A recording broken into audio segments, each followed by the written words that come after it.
அப்ப இந்த ஆபிரகாமின் ஆசீர்வாதம் என்ன? ஆபிரகாமினுடைய ஆசீர்வாதம் என்ன? அவனுக்கு வந்து நிறைய செல்வம் செழிப்பெல்லாம் இருந்தது, வெள்ளி பொண்ணு ஆடு மாடுகள் எல்லாம் இருந்தது, உண்மைதான்.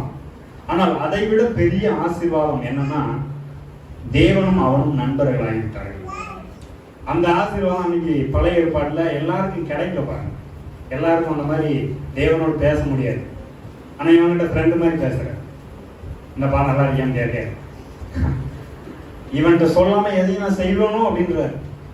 ஆபிரகாமுக்கு நான் செய்ய போகிறதை மறைப்பேனோ எப்படி சொல்றாரு பாருங்க. ஏன்னா ஃப்ரெண்ட்ஷிப்புக்குள்ள என்னது இருக்காது, ஒளிவு மறைவு இருக்காது. இங்க கடவுள் ஃப்ரெண்ட் ஆயிட்டாரு. கடவுள் ஒளிவு மறைவு இல்லாமல் ஒரு மனிதனோடு பேசுகிறார். அந்த ஒரு சகவாசத்தை புறஜாதிகள் எல்லாரும் பெரும்படியாக கிறிஸ்து இயேசு சிலுவையிலே நமக்காக சாபமாகி என்ன செய்தார், மரித்தார். எவ்வளவு பெரிய ஒரு சகவாசம் கிடைச்சிருக்கு பாருங்க. கொஞ்சம் யோசிச்சு பாருங்க. என்னங்க எனக்கு நல்ல பெரிய இடத்துலலாம் சகவாசம் இல்லையா அப்படிலாம் கவலைப்படாதீங்க.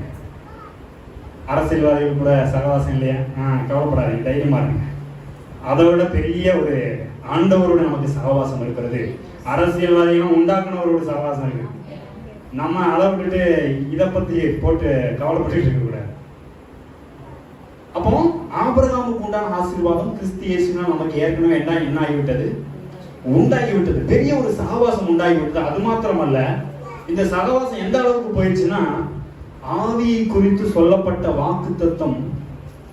வாக்குத்தத்தத்தை விசுவாசத்தினாலே நாம் பெரும்படியாகவும் கிறிஸ்து சாபமாகி சிலுவையில் என்ன செய்தார், மரித்தார். ஆவியானவர் குறித்து ஒரு வாக்குத்தத்தம் கொடுக்கிறார். ஆவியானவர் ஆதாம் பாவம் செய்த போது அவனுக்குள்ளாக இருந்து வெளியே போயிட்டார். பழைய ஏற்பாடு ஃபுல்லா பாருங்க. அப்பப்ப ஆவியானவர் வருவாரு, ஒரு கிரியை செய்து விட்டு என்ன செஞ்சிருவாரு, போயிடுவாரு. கர்த்தருடைய ஆவியானவர் என் மேல் இறங்கினார் அப்படின்னு தீர்க்கதரிசி சொல்லுவோம். இன்னைக்கு வந்து கர்த்தருடைய ஆவியானவர் இறங்கினார்ல, இருக்கிறார். எங்க இருக்கிறாரு? அவங்களாம் அதை ஏங்கிக்கிட்டு இருந்தாங்க. ஆவியானவர் எங்க கூட இருக்க மாட்டாரா, கடவுள் எங்க கூட இருக்க மாட்டாரான்னு ஏங்கிக்கிட்டு இருந்தாங்க. பழைய ஏற்பாடு முழுவதும் வாக்குத்தத்தம் கொடுக்கிறார் ஆண்டவர். நான் அவர்கள் மத்தியில் இருப்பேன், அவர்கள் என் ஜனங்களா இருப்பார்கள், நான் அவர்கள் தேவனா இருப்பேன் அப்படின்னு வாக்குத்தத்தம் பண்ணார். ஆனால் வாக்குத்தத்தத்தை புதிய உடன்படிக்கையிலே இயேசு கிறிஸ்துவின் மூலமா அதை நிறைவேற்றி முடித்தார். தேவன் மனிதனுக்குள்ளாக வாசம் பண்ணுகிறார். எவ்வளவு பெரிய விஷயம் பாருங்க.